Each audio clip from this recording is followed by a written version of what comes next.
Hola, buen día, ¿cómo estamos? ¿Cómo están todos ustedes? Quiero darle las gracias a Dios en este día porque podemos reunirnos aún que sea por este medio, podemos hacerlo. La promesa de Dios en Mateo 18:20 dice que porque donde están dos o tres congregados en mi nombre, allí estoy yo en medio de ellos y queremos creer que Él está en medio de nosotros porque aunque no estamos en un mismo lugar, en un mismo espacio, podemos estar en un mismo sentir, en un mismo espíritu, para darle la bienvenida a nuestro Señor Jesucristo y en el nombre de Él hablar y pensar y alabarle con todo nuestro corazón, con toda nuestra alma y con todo nuestro ser. Quiero compartirte un pequeño pasaje que está en Salmo 27 y lo que ha sido en este año para mí ha sido pues de cambios, de retos, de luchas, de victorias, de esperanza, pero sobre todo una cosa, de la confianza en nuestro Señor.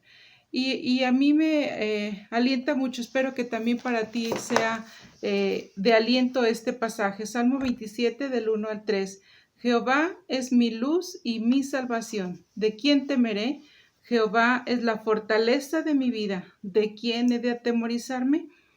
Cuando se juntaron contra mí los malignos, mis angustiadores y mis enemigos para comer mis carnes, ellos tropezaron y cayeron. Aunque un ejército acampe contra mí, no temerá mi corazón. Aunque contra mí se levante guerra, yo estaré confiado.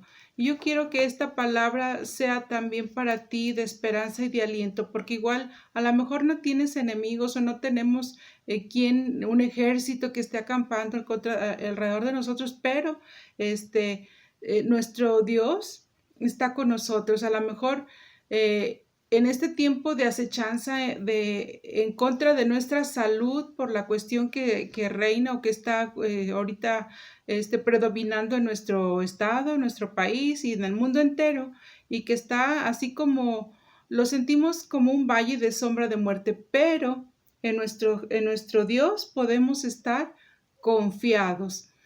Sí necesitamos mantener cuidados, seguir ciertas lineamientos que nos han indicado nuestras autoridades, pero nuestro corazón, mantenerlo confiado en nuestro Dios, que Él está con nosotros. Y como dice, Él es mi luz y mi salvación. ¿De quién temeré? Ni del coronavirus, pero sí necesitamos tener cuidado.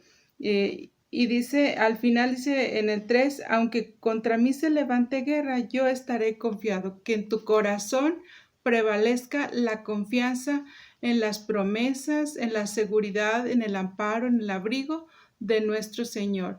Y quiero invitarte para orar en esta mañana para que podamos, como dice Mateo 18:20, que la presencia del Señor esté en medio de nosotros y preparemos nuestro corazón, preparemos nuestro espíritu, que nada te estorbe para disponer tu corazón y escuchar la palabra de Dios que tiene preparada para nosotros en este día, que con seguridad será de fortaleza y de aliento.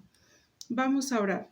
Señor nuestro Dios, en esta hora, Señor, quiero pedir que perdone, Señor, nuestros pecados, ya sean de palabra, de hecho, aún de pensamiento, Señor, y que tú, Señor, vengas a nuestro corazón, a nuestra familia, alrededor nuestro, y que podamos gozarnos contigo todos los días de nuestra vida, que nuestro corazón esté confiado en ti. Tú eres la fortaleza de nuestra vida. Y en esta hora, Señor, queremos que tú te quedes con nosotros el día de hoy y todos los días de nuestra vida, así como lo has prometido.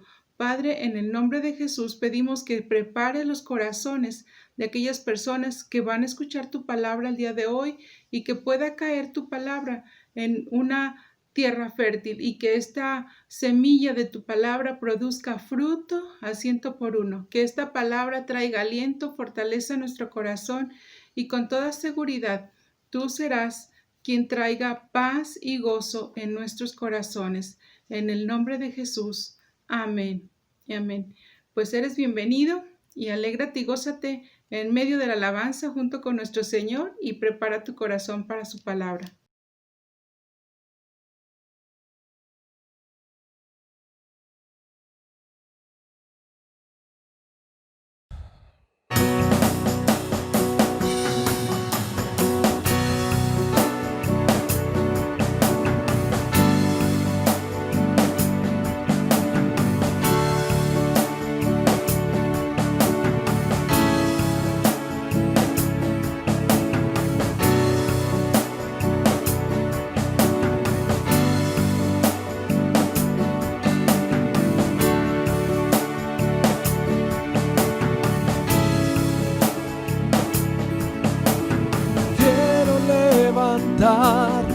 y mis manos. Maravilloso Jesús, milagroso Señor, llena este lugar tu presencia. Haz descender tu poder a los que estamos aquí. Creo en ti, Jesús, lo que harás en mí. Creo en ti, Jesús, lo que harás en mí.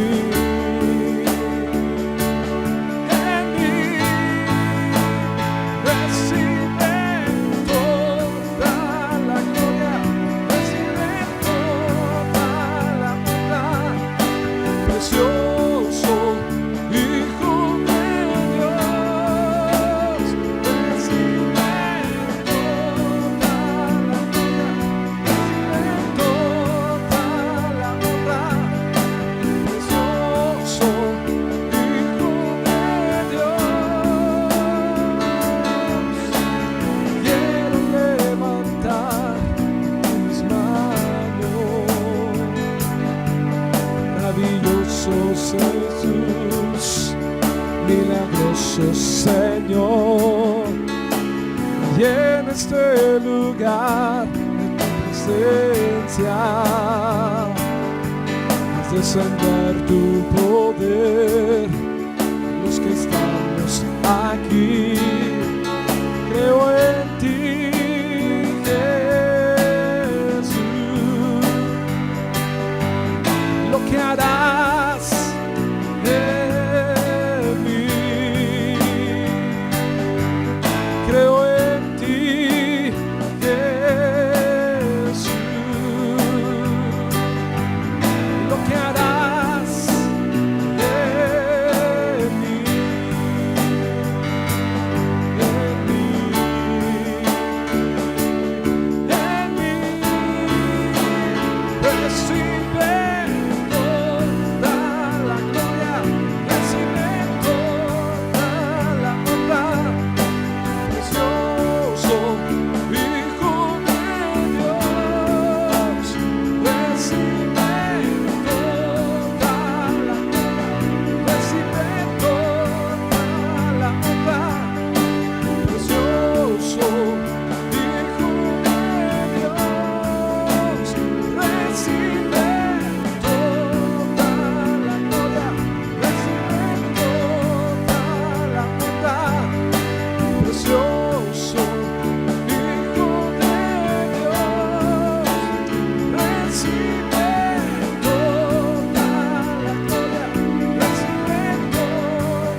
Solo quiero estar ante tus pies. Me envuelve este momento santo y no me quiero ir. No busco bendiciones. Cristo, no me debes nada a mí, más de lo que tú puedas hacer. Te quiero a ti.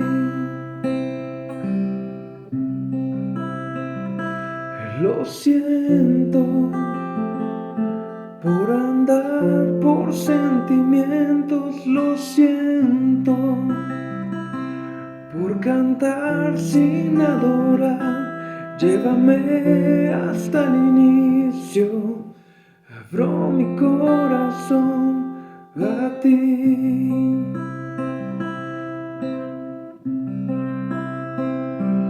Lo siento por buscar lo mío primero, lo siento por olvidar que bastas tú.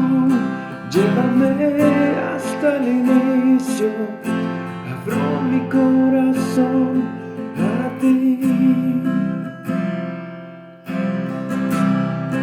Me envuelve tu presencia.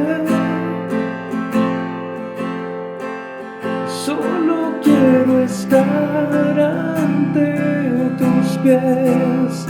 Me envuelve este momento santo y no me quiero ir. No busco bendiciones.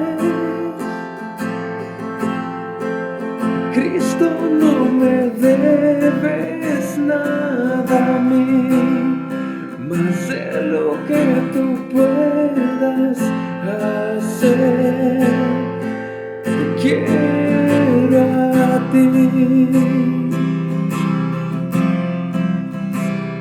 Y lo siento por buscar lo mío primero, lo siento por olvidar que bastas tú.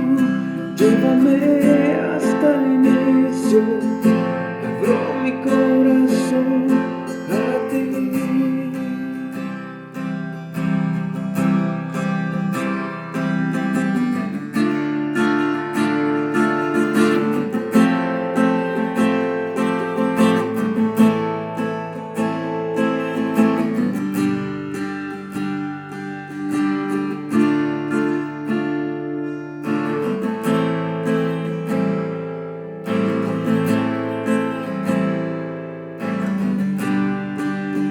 Quiero a ti, nada más,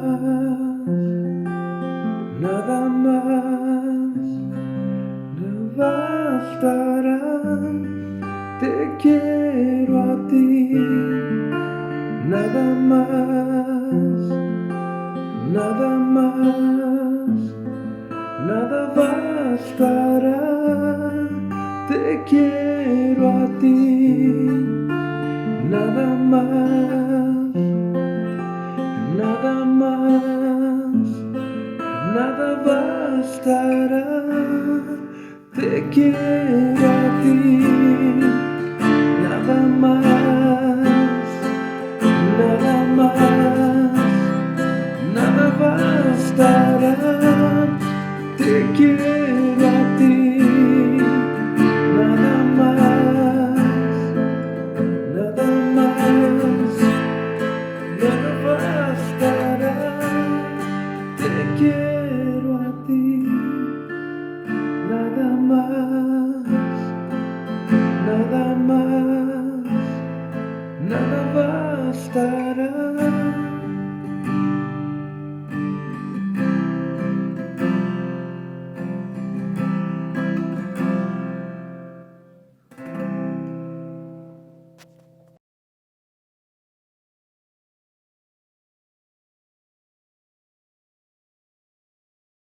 Pues gracias a Dios por su presencia en nuestras vidas. Gracias a Dios por su precioso Espíritu Santo que nos permite ir creciendo en la gracia y en el conocimiento de nuestro Señor Jesucristo. Pues bien, hoy vamos a continuar el tema que comenzamos hace 8 días. El domingo pasado estuvimos viendo en la primera carta del apóstol Pablo a los tesalonicenses una oración que el apóstol Pablo hacía constantemente por la iglesia de Tesalónica, y es importante que aprendamos a orar conforme a la palabra. Cuando tú oras la palabra, estás orando, estás pidiendo al Padre lo que ya el Espíritu Santo te mostró, te reveló en la Escritura, que está en el corazón de Dios para llevarse a cabo. Y cuando tú oras una promesa que Dios ha dado, pues aseguras que esa promesa se va a cumplir, te afianzas de eso, ¿ok? Bueno, pues hoy vamos a continuar meditando en la carta del apóstol Pablo a los tesalonicenses, la segunda carta, y vamos a ver el capítulo 1, los 12 versículos de este capítulo, y vamos a ir viendo algunas cosas interesantes. En días pasados platicaba con mi pastor Augusto y hablamos un poquito sobre la importancia que tiene el testimonio en un creyente, en un servidor, en alguien que está a cargo de un ministerio, pero para la iglesia en general es de vital importancia que pongamos atención en dar un buen testimonio de nuestro Señor Jesucristo. Y no solamente con nuestros labios cuando hablamos de Cristo a otra persona, sino con nuestra actitud, con nuestra manera de vivir, con nuestra conducta. Y bueno, hoy vamos a estar hablando acerca de esto. Vamos a hablar de algunos aspectos del fruto del Espíritu Santo. Y le he puesto como título a esta prédica: fe, amor y paciencia. Fe, amor y paciencia. Así que para los que están tomando nota, pues pueden ahí escribir sus puntos: fe, amor y paciencia. Ok, pues vamos acompáñame a orar. Padre, en el nombre de Jesús te damos gracias en esta preciosa mañana por la oportunidad que nos das de congregarnos en el nombre de Cristo.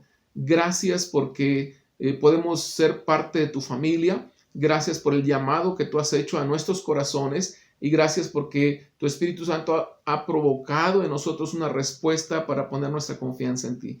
Yo te pido que hoy tu Espíritu Santo alumbre nuestro entendimiento y abra nuestros corazones para recibir tu palabra. En el nombre de Jesús. Amén. Pues bien, te invito entonces para que me acompañes a la segunda carta del apóstol Pablo a los tesalonicenses, capítulo 1. Y vamos a ver algunos detalles interesantes. Decía, versículo 1 dice: Pablo, Silvano y Timoteo, a la iglesia de los tesalonicenses en Dios nuestro Padre y en el Señor Jesucristo. Aquí de entrada el apóstol Pablo incluye como parte de los destinatarios a Silvano y a Timoteo. Es decir, no es una carta que solamente el apóstol Pablo haya tenido en su corazón y haya querido escribir, sino que en esta ocasión los tres estuvieron de acuerdo, tanto Pablo como Silas. El término Silvano pues se refiere al mismo Silas que encontramos en otros pasajes. Uno es el nombre arameo, otro es el nombre griego, pero es la misma persona. Y si tú buscas un poco, investigas acerca de Silas, vas a encontrar que junto con Judas es una de las dos personas que comisionan en la iglesia de Jerusalén para ir a la iglesia de Antioquía cuando está comenzando ahí el ministerio de la iglesia y llevar una carta e instrucciones de parte de los apóstoles en Jerusalén a la iglesia de Antioquía. Pero resulta que Silas quedó impactado por la obra de ahí de Antioquía, quedó impresionado y se apasionó por lo que Dios estaba haciendo a través de la iglesia de Antioquía, que decidió quedarse. Y Silas acompañó a Pablo en el segundo viaje misionero. Por eso es que ahora cuando escriben la carta a los tesalonicenses, Pablo lo incluye como parte del equipo junto con Timoteo. Bueno, encontramos aquí ya de entrada una enseñanza muy importante y que debemos de tomar en cuenta. Anótalo ahí como una nota al margen de los puntos que vamos a ver. El ministerio es un trabajo en equipo y requiere de discípulos con diferentes dones. Así es. Nunca la obra de Dios va a ser de un solo hombre, de una sola persona, sino que el ministerio se lleva a cabo como un trabajo en equipo y requiere de discípulos, de creyentes que han madurado con diferentes dones. ¿Ok? Bueno, pues vamos a entrar al primer punto, que es la fe. Dice el versículo 3 ahí en el pasaje que nos ocupa: debemos siempre dar gracias a Dios por vosotros, hermanos, como es digno, por cuanto vuestra fe va creciendo y el amor de todos y cada uno de vosotros abunda para con los demás. A mí me llamó la atención aquí que el apóstol Pablo considera el dar gracias a Dios como un deber. Dice, debemos siempre dar gracias a Dios por vosotros, hermanos. El apóstol Pablo había visto la obra de Dios de una manera sobrenatural en la iglesia de Tesalónica. Allí en Tesalónica, Pablo enfrentó una oposición y una persecución tremenda. Él llegó a Tesalónica procedente de Filipos, donde también estuvo encarcelado, y cuando ya lo soltaron, cuando fue libre, dice la Escritura que partió de Filipos y llegó a Tesalónica, y ahí comenzó a predicar el evangelio, pero después de un poco de tiempo también fue perseguido y fue echado fuera también de esa ciudad, y posteriormente se trasladó a Berea. Pero allí Pablo queda impresionado por lo que Dios hizo en los creyentes que escucharon el mensaje de Pablo, en esos judíos que creyeron a Jesucristo. Y Pablo consideraba un deber sagrado el darle gracias a Dios por los tesalonicenses. Dice, debemos siempre dar gracias a Dios por vosotros, hermanos, como es digno, dice, porque por cuanto vuestra fe va creciendo. Y aquí es donde quiero detenerme un poquito. Dice Pablo que él se sentía obligado a dar gracias a Dios porque la fe de los creyentes de Tesalónica iba creciendo, se iba desarrollando. Y esto es una enseñanza muy práctica de la Biblia, porque encontramos en diferentes pasajes que aunque la vida cristiana comience con una fe muy pequeña, con una fe muy incipiente y quizá me atrevo a decir también débil, Dios da el crecimiento paulatinamente hasta que ese creyente va alcanzando la madurez. Y es evidente cuando la fe crece porque se desarrolla el carácter de tal manera que la persona comienza a hacer cosas en favor de otros. Así es como se desarrolla la fe. Puede comenzar como una débil llama, como una chispa pequeña, donde decimos, caray, ¿será lo que me están diciendo acerca de Cristo? ¿Será cierto que puedo obtener perdón de mis pecados? ¿Será verdad que puedo experimentar el nuevo nacimiento?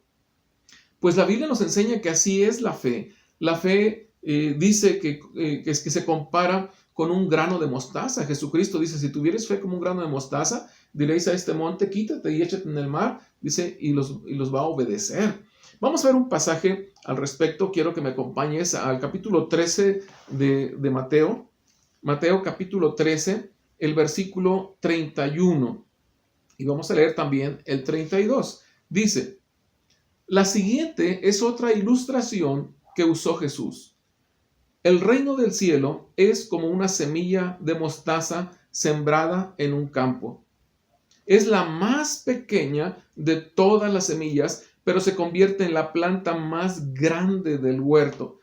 Crece hasta llegar a ser un árbol y vienen los pájaros y hacen nidos en las ramas. Así es el reino de los cielos. Así es la fe del evangelio. Dice que es la más pequeña de todas las semillas. Y así comienza nuestra fe, como algo pequeño, como una chispa pequeña. Sin embargo, dice que se siembra en un campo, es decir, en un corazón fértil, en un corazón que ha sido abonado por el Espíritu Santo. Y aunque es la más pequeña de todas las semillas, dice, se convierte en la planta más grande y crece hasta llegar a ser un árbol. Un árbol, tú puedes imaginarte, ves ahí a tu alrededor árboles que están arraigados en la tierra y que están firmes y que extienden su follaje y dan sombra. Y dice aquí, y vienen los pájaros y hacen nidos en sus ramas. ¡Wow! ¿Qué comparación hace Jesucristo aquí? Es un árbol al cual se acercan las aves y ahí construyen sus nidos. el nido es un sinónimo de protección, es un sinónimo de cuidado, es un sinónimo, es un lugar donde hay confianza, donde hay paz.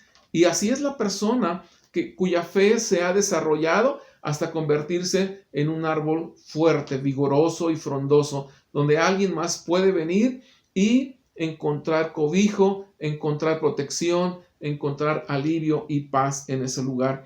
Si vamos a 1 Corintios capítulo 3, y lo quiero leer ahora en la versión Reina Valera, 1 Corintios capítulo 3, el versículo 6 y el versículo 7, dice el apóstol Pablo cuando habla a la iglesia de los Corintios: yo planté, Apolos regó, pero el crecimiento lo ha dado Dios. Y aquí encontramos otra enseñanza muy importante.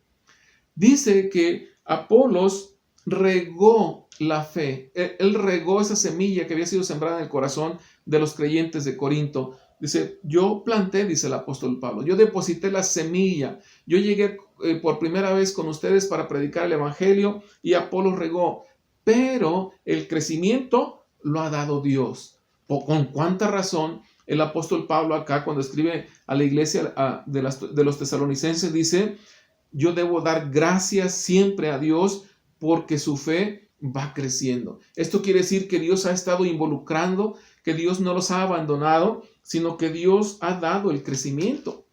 Regresando a 1 Corintios 3, ahora el versículo 7 dice: así que ni el que planta es algo, ni el que riega, sino Dios que da el crecimiento. Así es, por la gracia de Dios es que unos pueden plantar y otros pueden regar, pero el crecimiento lo da el Señor. Es Dios quien merece toda la honra y toda la gloria, y por esa razón el apóstol Pablo dice: yo tengo un deber, darle gracias a Dios porque Él ha dado crecimiento a su fe. ¿Ok? Entonces, esto me ayuda a mí en lo personal para confiar en que el ministerio que llevamos a cabo entre la iglesia, en favor de la iglesia, es un ministerio al cual Dios le va a dar crecimiento. La fe de cada uno de nosotros va a estar influida, va a estar, no sé cómo usar la palabra, intervenida es la palabra que quiero usar. Tu fe va a estar intervenida por Dios. Dios va a intervenir en tu corazón para que esa fe pequeña que depositaste en Cristo pueda desarrollarse y pueda convertirse en un árbol fuerte. ¡Wow! ¡Qué enseñanza!, ¿verdad? Ok, vamos ahora al siguiente punto, el amor. Dice ahí el versículo 3 que estábamos leyendo de segunda a los Tesalonicenses, capítulo 1, ahora el versículo 3, enseguida dice: debemos dar gracias a Dios por todos vosotros, hermanos, como es digno, por cuanto vuestra fe va creciendo, pero luego dice: y el amor de todos y cada uno de vosotros abunda para con los demás. Fíjate bien, el amor de todos y cada uno de vosotros abunda para con los demás. Y esto, cuando yo leí este pasaje, me recordó la oración que vimos el domingo pasado. Si vamos a ir rápidamente a 1 Tesalonicenses, el capítulo 3, y en el versículo 12, hablábamos que el apóstol Pablo oraba por la iglesia de Tesalónica y entre otras cosas pedía que el Señor los haga crecer y abundar en amor unos para con otros y para con todos, como también lo hacemos nosotros para con vosotros.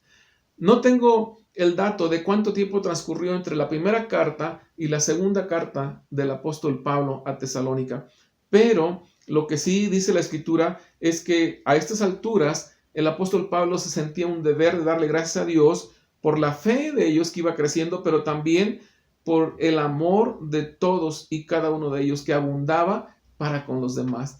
Por eso te digo que cuando oramos la palabra de Dios, aseguramos la respuesta favorable a esa petición que estamos haciendo. Entonces, aquí el apóstol Pablo dice: yo le doy gracias a Dios por ese amor de ustedes, porque abunda para con los demás.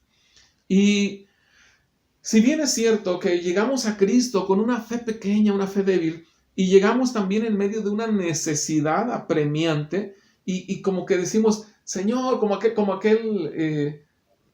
aquel ciego, ¿verdad?, que oyó pasar a Jesucristo ahí en el camino, oyó la multitud y gritaba, Señor, Hijo de David, ten misericordia de mí, y gritaba más. Los demás querían callarlo, pero él gritaba aún más, Señor, Hijo de David, ten misericordia de mí. Es decir, es llamando la atención a su necesidad.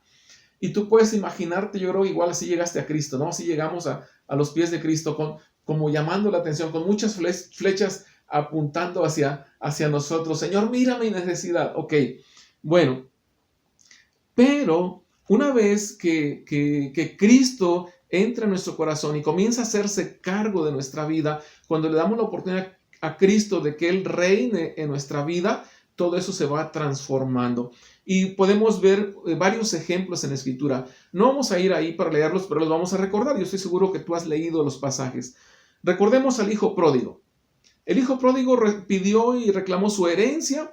Era el menor de la familia, el padre se los da y se va y agarra camino. Dice la Escritura que despilfarró sus bienes, vivió de una manera perdida, malgastó sus bienes con rameras, dice la Escritura, en vicios y demás, y terminó cuidando cerdos. Nadie le daba trabajo y terminó cuidando cerdos. Pero yo creo que era un trabajo muy, muy mal pagado, porque dice que tenía hambre, no tenía qué comer y deseaba saciarse de lo que comían los cerdos. ¡Qué condición más deplorable! Y estando en esa condición, dice la Escritura, que volvió en sí. Y empezó a recordar, en la casa de mi padre, pues hasta los jornaleros tienen abundancia de pan. Yo me voy a levantar y voy a regresar a mi casa y voy a llegar con mi padre y le voy a decir, Padre, perdóname, ya no soy digno de ser llamado tu hijo, hazme como uno de tus jornaleros. Y él dice la Escritura que se levantó y fue, y tú conoces la historia, se levantó de una situación en la que su economía estaba por los suelos. O sea, no tenía ni qué comer. Sin hogar, porque estaba allí viviendo entre los cerdos. Malgastó todos sus bienes, había despreciado el hogar paterno y no tenía hogar. Y yo estoy seguro que si se logró casar en ese tiempo, no sabemos, pero me atrevo a pensar que si se casó, su matrimonio no duró, se tronó. Así llegamos a Cristo, con una necesidad apremiante. Vamos a otro ejemplo, la mujer samaritana. Y vamos a leerlo aquí en la versión Reina Valera, Juan capítulo 4. Y quiero leerte algunos versículos interesantes de este pasaje, porque es una entrevista, una plática que tiene esta mujer de Samaria con nuestro Señor Jesucristo. En Juan capítulo 4, el versículo 28 y 29, después de que estuvieron intercambiando ahí, Jesús le pregunta a esta mujer por su marido. Dice, llama a tu marido y ven acá. Dice, Señor, no tengo marido. Y Jesús le dice, exactamente, bien has dicho, no tengo marido, porque has tenido varios maridos y el que ahora tienes tampoco te pertenece, tampoco te corresponde. Entonces, en el versículo 28 dice la Escritura, entonces la mujer dejó su cántaro y fue a la ciudad y dijo a los hombres, vengan, vean a un hombre que me ha dicho todo cuanto he hecho. ¿No será este el Cristo? Una mujer con una necesidad increíble, una mujer que había llevado una vida desordenada, una vida de fornicación, de adulterio, y que tenía que salir a provisionarse de agua a una hora diferente cuando salían todas las mujeres decentes, porque era mal vista en el pueblo. Tenía que salir a esta hora del día. Y tiene un encuentro personal con Cristo. Y de alguna manera Cristo la va encaminando a que sea consciente de su necesidad y a que vea que Jesús es la respuesta a esas necesidades. Y lo que hace esta mujer, aquí en el versículo 18, dice la Escritura que la mujer dejó su cántaro y se fue a la ciudad y comenzó a hablar a los hombres, vengan a ver un hombre que me ha dicho todo lo que he hecho. ¿No será este el Cristo? A pesar de tener una fe incipiente, a pesar de que su fe era apenas pequeña, dice que puso su cántaro a un lado. Es decir, dejó sus necesidades personales a un lado. Sus propias necesidades pasaron a un segundo plano y fue rápido a la ciudad a decirles, ¿no será este el Mesías? ¿No será el ungido de Dios que estamos esperando? ¿No es esto lo que necesitamos? Y llama a la gente para acudir a Cristo. Esto habla del amor de la mujer, porque deja de pensar en su propia necesidad, dejando su cántaro ahí, y va y habla a otros de ese Cristo que ha encontrado. Otro ejemplo, y quiero que me acompañes al capítulo 9 del libro de los Hechos, y lo voy a leer en la traducción del lenguaje actual, la TLA. Hechos capítulo 9, y voy a leer el versículo 36 y 39. Aquí se trata de Tabita o de Dorcas, dependiendo de la versión que uses. Dorcas o Tabita era una mujer creyente que vivía en Jope, y resulta que era una mujer de buen testimonio y que a pesar de ser mujer, ella, su corazón estaba vuelto hacia la gente necesitada. Dice Hechos capítulo 9, versículo 36, lo voy a leer en la TLA. Dice, en el puerto de Jope vivía una seguidora de Jesús llamada Tabita. Su nombre griego era Dorcas, que significa gacela. Tabita siempre servía a los demás y ayudaba mucho a los pobres. Fíjate bien cómo la describe la Biblia. Dice que Tabita siempre servía a los demás.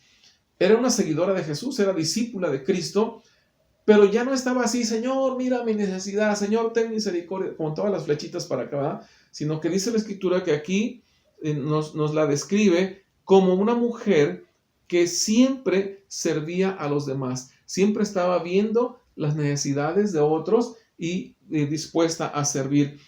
Pero dice la Escritura que en esos días Tabita se enfermó y murió. No sabemos por qué.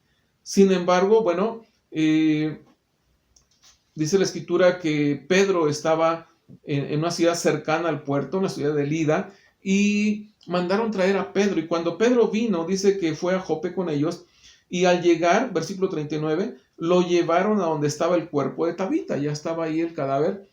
Y dice que muchas viudas se acercaron llorosas a Pedro, y todas le mostraban los vestidos y los mantos que Tabita les había hecho cuando aún vivía. ¡Wow! ¡Qué corazón! ¡Qué testimonio!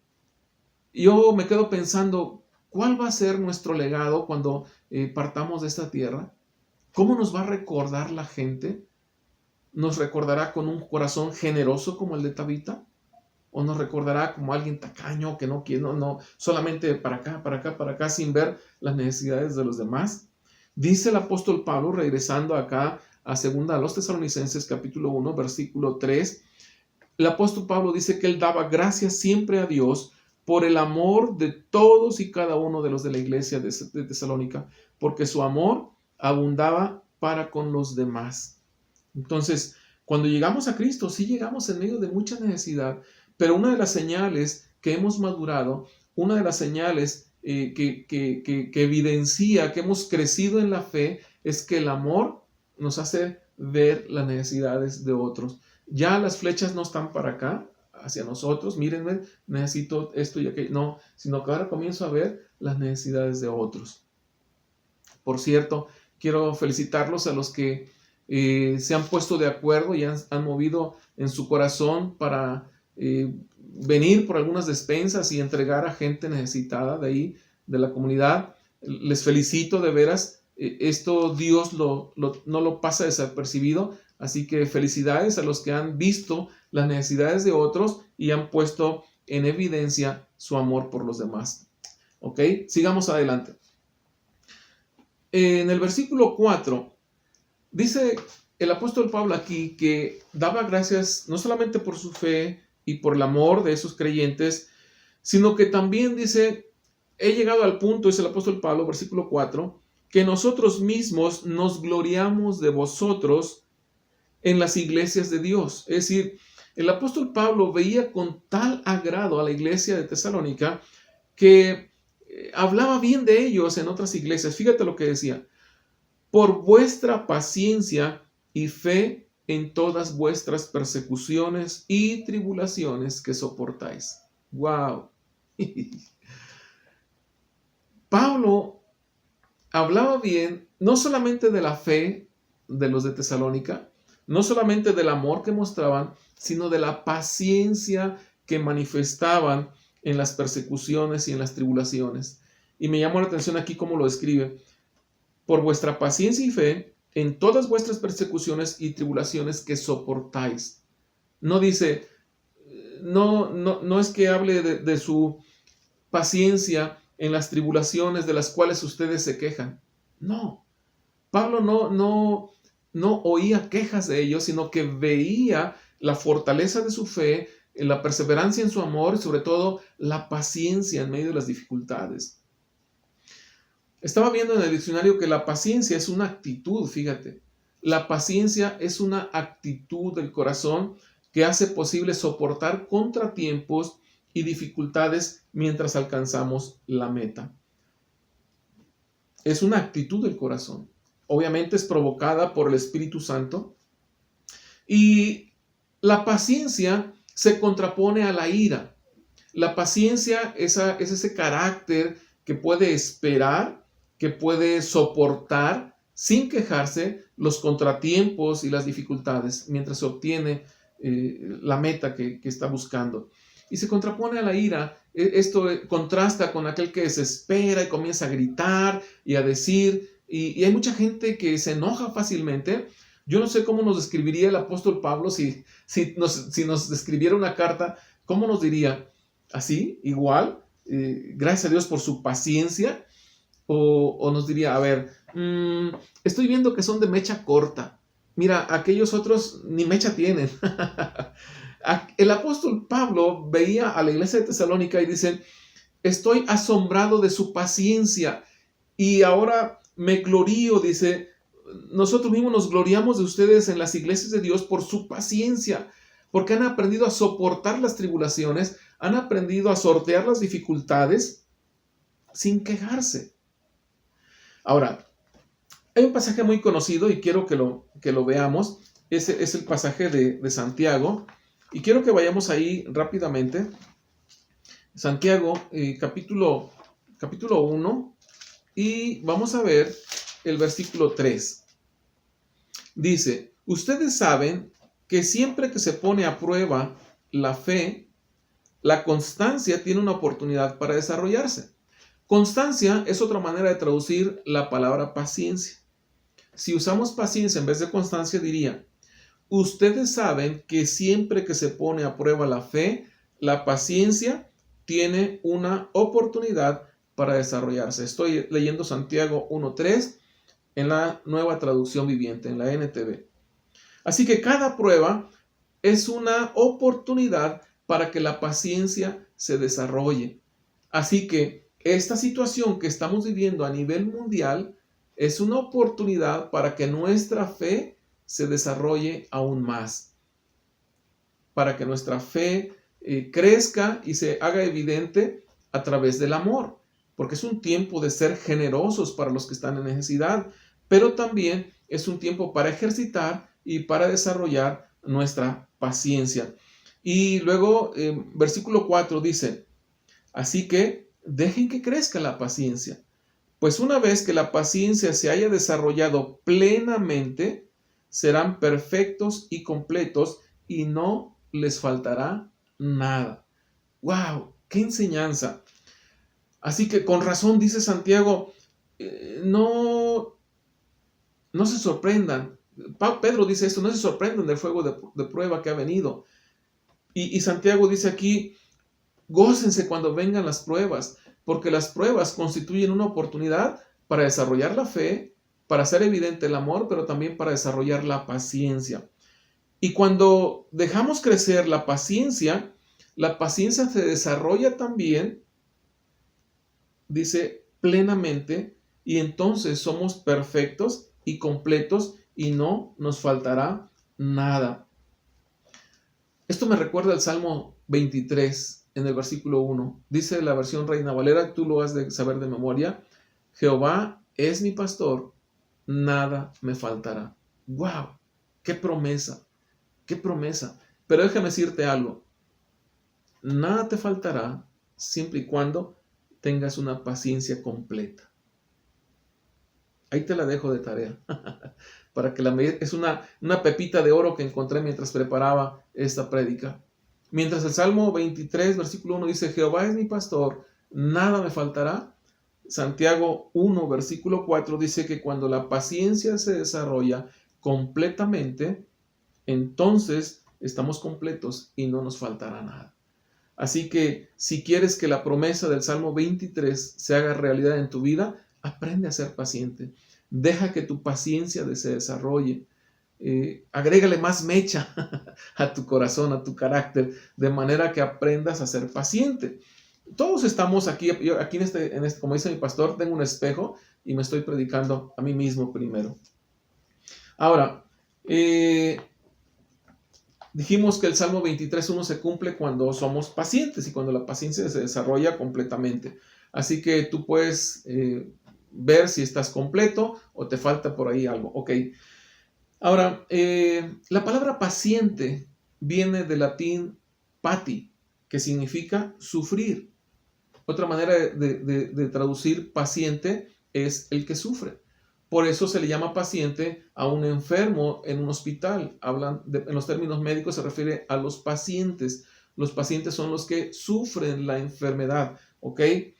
Pero ahí se desarrolla la paciencia, es decir, los que son capaces de soportar esa adversidad, esos malestares sin quejarse, hasta obtener la completa curación. Pero también dijimos que estas tres manifestaciones forman parte del fruto del Espíritu Santo. Ahí en Gálatas 5:22 dice la Escritura, el fruto del Espíritu es amor, del que estamos hablando, amor, gozo, paz, paciencia, benignidad, bondad, fe, mansedumbre y templanza. Entonces, estas tres características que formaban parte de la iglesia de Tesalónica es lo que manifiesta el Espíritu Santo. Es decir, no solamente son muy particulares de aquella iglesia en aquel tiempo, tú puedes desarrollar tu fe, tú puedes ser evidente tu amor y tú puedes alcanzar la madurez a través de la paciencia.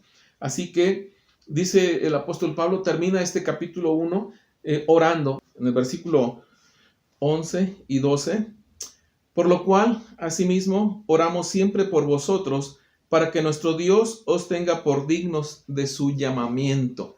¡Wow! ¡Qué oración del apóstol Pablo! A mí me encanta leer una y otra vez las oraciones de Pablo. Lo voy a leer ahora en la Nueva Traducción Viviente, es segunda a los Tesalonicenses, capítulo 1, versículo 11, dice, así que seguimos orando. A mí me llama la atención la persistencia de Pablo.